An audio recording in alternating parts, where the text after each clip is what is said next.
a palavra de Deus. Agora o estudo, em continuidade do capítulo 6 vem o capítulo 7 de Atos. E o capítulo 7 de Atos, ele sendo uma continuidade do capítulo 6 ele é o momento em que Estevão, ali que foi levado injustamente para ser julgado, é, pelos judeus, é, vai fazer a sua defesa. O capítulo 7 é basicamente a defesa de Estevão diante dos judeus ali, né? E dos anciões de Israel, das autoridades de Israel. E ele começa esse capítulo falando sobre o chamado de Abraão, né? Veja que o Espírito Santo vai fazer aqui um resumo da história do povo judeu. E esse capítulo ele é interessante por isso, porque ele vai começar dizendo no verso 2, o verso 1, disse o sumo sacerdote, porventura é isto assim? E ele diz, homens, irmãos e pais, ouviu o Deus da glória, apareceu a nosso pai Abraão, estando na Mesopotâmia, antes de habitar em Harã, e disse-lhe, sai da tua terra, e de entre a tua parentela, e dirige-se à terra que eu te hei de mostrar. Então, ele vai falar do quê? Do chamado de Abraão. Ele vai falar do chamado de Abraão, e ele vai criando essas conexões, vai falar das promessas que Deus fez a Abraão de levar o povo para o Egito, e que um dia Deus faria o julgamento. Vai falar dos patriarcas Isaac e Jacó. Então é um capítulo onde vai fazer um resumo da vida. Lembre que toda vez que aparece uma pregação aqui no livro de Atos, essa pregação ela não está completa, ela está resumida, e pelo Espírito Santo de Deus o escritor ele coloca uma forma mais resumida possível.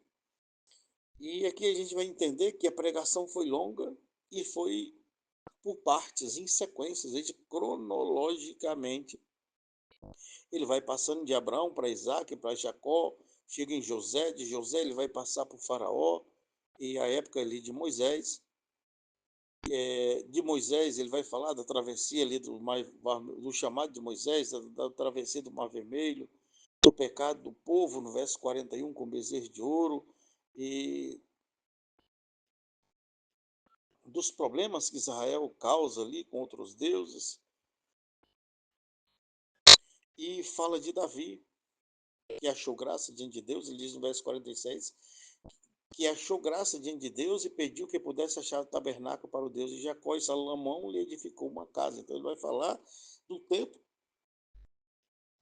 que era algo sagrado ali para os judeus, e aí ele começa a fazer crítica. Porventura não fez a minha mão todas essas coisas? O verso 51, homens de dura cerviz, incircuncisos de coração e ouvido, vós sempre existia o Espírito Santo, assim vós sois como vossos pais, ao qual dos profetas não perseguiram vossos pais, e mataram os que anteriormente anunciaram a vinda do justo, do qual vós agora fostes traidores e homicida. Verso 53, vós que recebeste a lei por ordenação dos anjos, e não aguardastes. 54, e ouvindo eles isto, enfureceram-se em seus corações, e rangiam os dentes contra eles, mas eles, estando cheio do Espírito Santo, fixando os olhos no céu, viu a glória de Deus, e Jesus que estava à direita de Deus, e disse, eis que vejo os céus abertos, e o Filho do Homem que está em pé, à mão direita de Deus. Mas eles gritaram com grande voz, taparam seus ouvidos e arremeteram unânimes contra ele, e expulsando-os da cidade, o apedrejavam. As testemunhas depuseram as suas capas aos pés de um jovem chamado Saulo, e apedrejaram Estevão, que em invocação dizia, Senhor Jesus, recebe o meu espírito. E pondo-se de joelho, clamou com grande voz, Senhor, não lhes imputes esse pecado. Tendo dito isto, adormeceu. Esse capítulo, apesar de grande, ele se resume em basicamente duas partes, a defesa de Estevão e a condenação de Estevão. No meio desses dois textos passa a acusação de Estevão. Poderíamos até dividir em três partes. A defesa de Estevão, que é quando ele defende a sua fé, fazendo um resumo da história do povo de Israel. Depois ele faz a acusação de Israel, e, por último, é a condenação dele, né? É muito interessante porque ele tem uma visão aqui, nessa visão ele vê Jesus sentado à destra de Deus, isso é muito importante, porque para o judaísmo já tinha um entendimento, e hoje tem um entendimento, que existia um ser que se assentava do lado do trono de Deus. Para os judeus, esse ser é o maior ser que existe no céu depois de Deus, e que é um ser que não foi criado como as outras coisas. Esse ser ele emanou de Deus, é como se fosse assim, uma divisão celular, uma coisa bem profunda, algo que tem a natureza de Deus. E a partir desse ser, Deus cria todas as coisas, e é um anjo poderosíssimo, e ele chama esse anjo de Metatron, que significa ao lado do trono. Nós vemos que esse termo que eles usam aqui, filho do homem, é um termo usado em alguns livros antigos do judaísmo. Se eu não me engano, o livro de Enoque faz referência a esse termo, filho do homem. Daniel usa essa expressão, filho do homem, e ele começa dizendo que ele tem essa visão, e diz: eis que vejo os céus abertos e o filho do homem que está em pé à mão direita de Deus. Então, ele faz uma análise, um resumo do judaísmo, e agora ele encaixa Jesus dentro de profecias e com termos que estão nos próprios escritos judaicos, né, dos judeus, e isso leva eles a um estado de ira profundo. E é importante que no texto de Atos, até agora, nós vemos muito essa palavra unânimes, unidos, mostrando que a vinda do Espírito Santo ela tem um efeito sobre o povo de Deus, de unir o povo de Deus em um propósito bom, que, como já falamos, é o oposto daquilo que acontece na Torre de Babel. Se na Torre de Babel as pessoas se uniram com um propósito mal, e essas pessoas, ao se unirem com um propósito mal, elas são dispersas por Deus, separa-se as línguas, há uma confusão, e a palavra Babilônia vem mais ou menos disso, de confusão, Babel, Torre de Babel, Torre da Confusão. E o Pentecoste ele cria uma outra coisa, a união do povo em prol de um propósito bom, a descida do Espírito Santo sobre o homem, o entendimento das línguas diferentes, eles entendem na sua própria língua, ou seja, acontece o avesso de tudo. Mas agora nós temos essa palavra unânime, mostrando que existe aqui uma reunião desse povo e uma união em prol de um propósito mau, que é a morte de Estevão.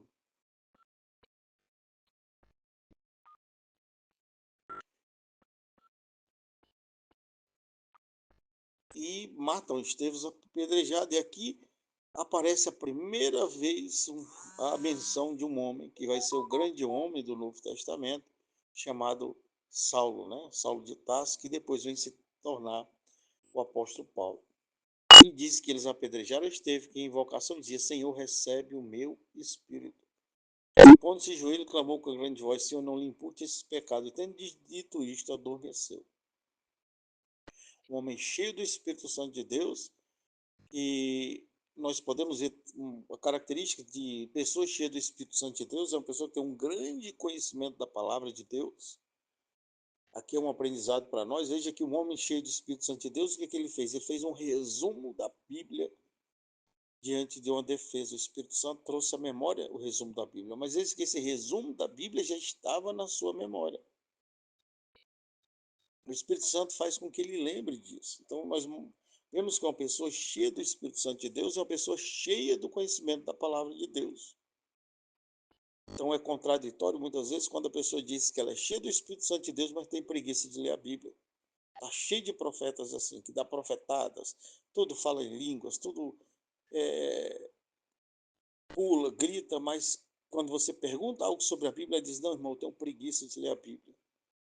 E existe uma incoerência aí, né? Uma pessoa cheia do Espírito Santo de Deus, ela tem um grande conhecimento de Deus. Uma outra coisa que nós podemos ver nesse Estevão, porque ele é escolhido como um dos diáconos, por ser cheio do Espírito Santo de Deus, que era uma pessoa entregue a Deus, ele tinha certeza daquele momento e que não se assusta diante do acontecido. Então, uma pessoa cheia do Espírito Santo de Deus, quando tem que encarar a morte, ele encara com coragem. Uma outra característica de uma pessoa cheia do Espírito Santo de Deus, que é ele pede perdão pelos pecados das pessoas que estão matando ele. Então, uma outra característica de uma pessoa cheia do Espírito Santo de Deus é que ela não guarda mágoas, ela perdoa com facilidade. Às vezes até fica irada, até fica irritado, mas ela acaba perdoando com facilidade. Então, esse texto aqui, ele é um diagnóstico da vida espiritual de um homem cheio do Espírito Santo de Deus. Ele está sendo escolhido, foi escolhido para ser diácono de Deus, e ele, no verso 6, ele é escolhido com essas características para poder ser diácono. Ele tinha que ser cheio do Espírito Santo de Deus, e ele tem essas características que mostram em seguida o que um homem cheio do Espírito Santo de Deus tem: conhecimento da palavra, fé resistente mesmo diante da morte e um coração cheio de perdão contra os seus inimigos. Apesar do texto grande, a gente quer resumir esse capítulo com essas pequenas explicações, mas trazendo para nós a pergunta: somos pessoas cheias do Espírito Santo de Deus? Veja que aqui nesse texto é um texto riquíssimo, porque ele complementa as características de um homem cheio do Espírito Santo de Deus. No verso do capítulo 6, nós vemos essas características.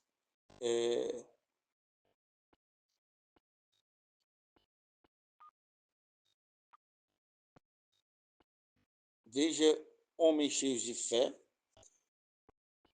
e do Espírito Santo de Deus.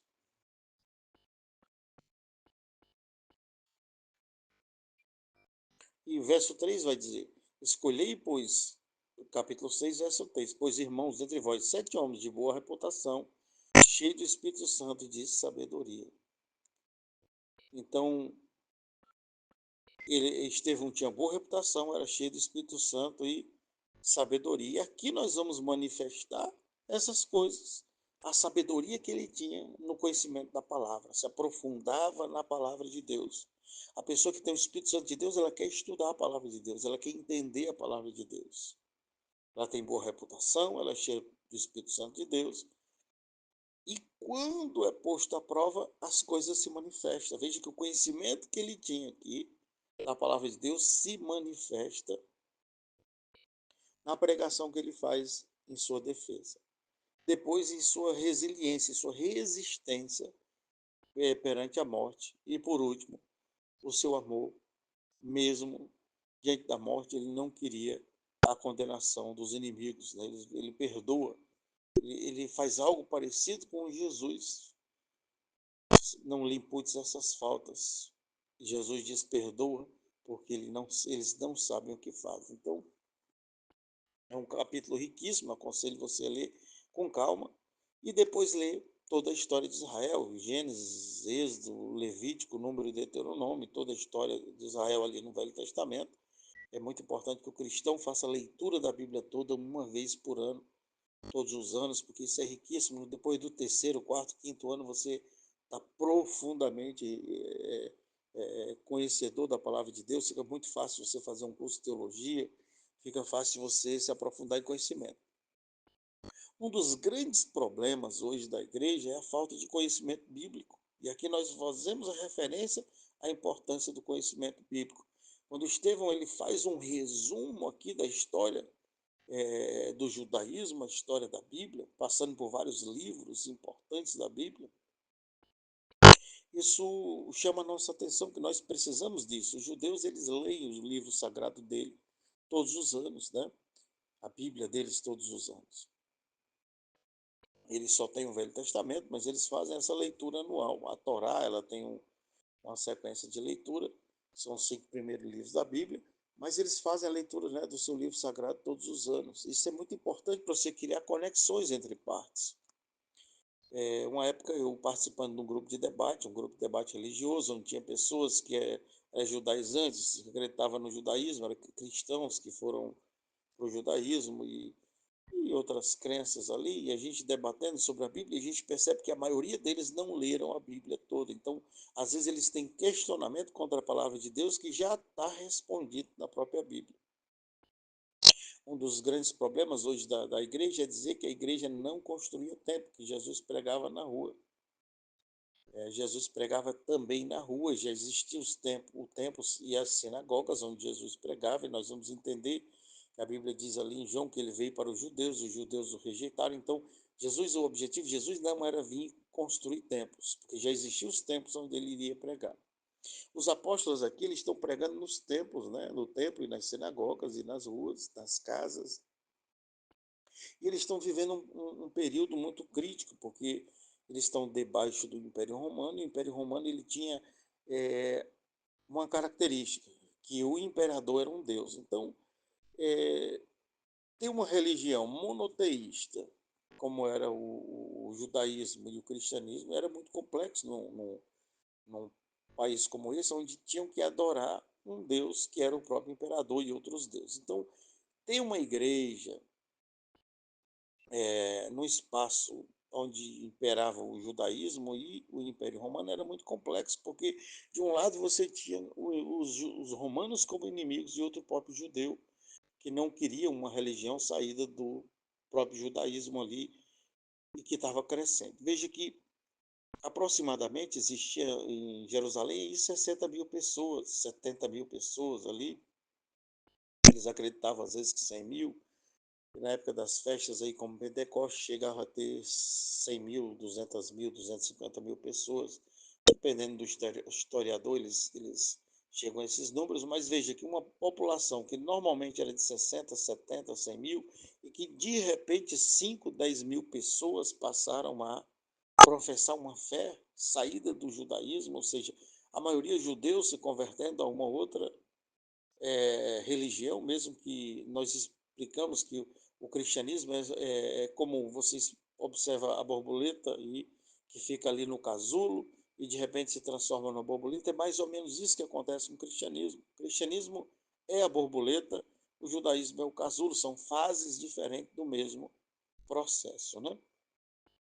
Mas é preocupante para os judeus, porque de repente, digamos que tenha 60 mil habitantes e 10 mil ali se converteram. Então você tem basicamente aí, em média, é,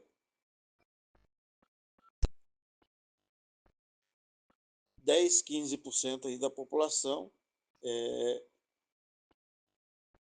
convertida, quase 20% da população convertida. Nós não sabemos o que números estavam bem aqui, porque já nas últimas contagens já estavam em uma multidão, né? Então já estava tendo confusão entre viúvas e pessoas dizendo que as viúvas dos judeus estavam sendo mais beneficiadas. Então nós entendemos que não tem como esconder 15, 20 mil pessoas, 10 mil pessoas numa população de 60 mil. A cidade que eu moro tem aproximadamente 70 mil pessoas e não tem como esconder 10, 15 mil pessoas que surgiram de repente. O cristianismo se dá em processos. Nós temos primeiro João Batista vindo com a mensagem de arrependimento para os judeus, trazendo o povo ao arrependimento dos pecados. Então, é um chamado a um judaísmo, mas já fazendo menção do Cristo. Aí nós temos o próprio Cristo vindo, que é o próprio Messias, e fazendo aquele monte de milagres, aquela aparição. Então, ou seja, existe um tempo ali, de alguns anos, que está tendo um processo de transformação dentro da cultura judaica para o advento do cristianismo. Após a morte de Jesus, que é algo notório, a ressurreição, os apóstolos eles dão início a um processo de evangelização dentro do próprio judaísmo e começam as conversões. Isso é importante porque muitos rabinos, muitos levitas, pessoas estudadas estão se convertendo. Isso é bom para a teologia cristã, porque ela não começa só com uma população que não sabe ler, mas com a população judia, que tem uma cultura mais forte de ensinar a pessoa a ler, a falar várias línguas, a ter um conhecimento profundo na Torá. E isso aumenta o nível cultural do grupo que está se formando. Então, tem esse impacto em Jerusalém, e esse impacto vai causar um ciúmes entre o povo judeu. Não era fácil para eles, então, instalar igrejas no processo inicial. Então, veja que não tinham dinheiro para isso, não tinha leis que os protegessem, tinham que ficar meio que escondido mesmo. E essas igrejas vão surgindo em casas e eles vão utilizando os templos que já existiam, os cenáculos e até talvez igrejas informais aí, que é locais de encontros informais. Mais à frente a gente vai entender que existiam igrejas físicas, como as igrejas de Apocalipse ali, Sardes, Filadélfia, Laodiceia. Essas igrejas elas existiram como espaço físico e são espaços hoje para ser visitado, não são mais igrejas, mas são aí meio que museus da fé cristã, que pode ser visitado até hoje. Então, muitos erros teológicos são por falta de conhecimento bíblico. Então, alguém cheio do Espírito Santo é alguém que tem um grande conhecimento da palavra de Deus. Ele lê o Velho Testamento.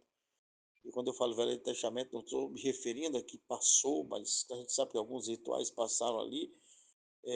Nós estamos falando dos escritos antigos e dos escritos novos, que é o Novo Testamento. Então, o cristão cheio do Espírito Santo de Deus, ele tem um grande conhecimento da palavra de Deus. Não acredito num cristão que fala que é crente, mas que não gosta de ler a Bíblia, que não gosta de ouvir pregações, que não gosta de ir para a igreja, porque quem é de Deus ouve a palavra de Deus. Tem pessoas que elas não leem a Bíblia porque diz que não entende, mas entende as novelas, entende Sessão da Tarde, entende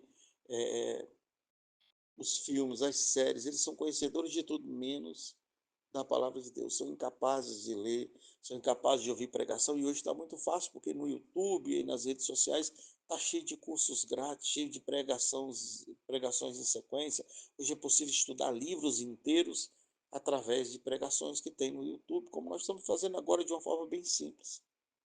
Então, é necessário que a pessoa seja grande conhecedora da palavra de Deus para que ela não caia em erros, e às vezes erros bobos, que são erros de falta de conhecimento, de conexões entre partes da Bíblia, né?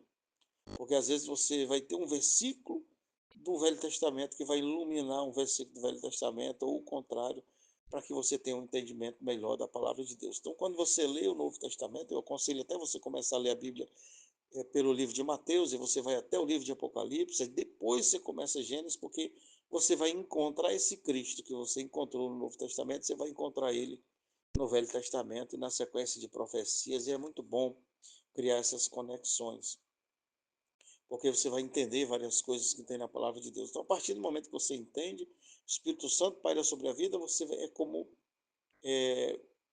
Estevão, você é cheio do conhecimento da palavra de Deus, cheio de sabedoria, né?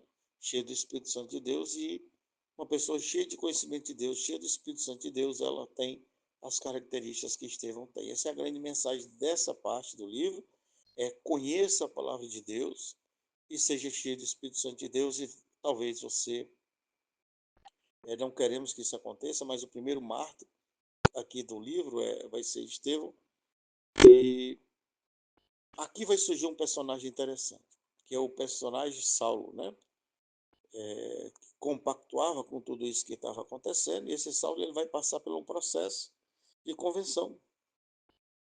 E Deus também com essa história vai mostrar que a pessoa que mais odeia o evangelho pode ser amante do evangelho, a maior pregadora do evangelho. Então, essa pessoa que mora na sua rua, na sua casa, na sua família, continue evangelizando ela, porque ela pode ser um grande pastor, um grande pregador, um grande bispo, alguém aí que vai propagar muito a palavra de Deus. Receba a palavra de Deus e compartilhe no nome de Jesus.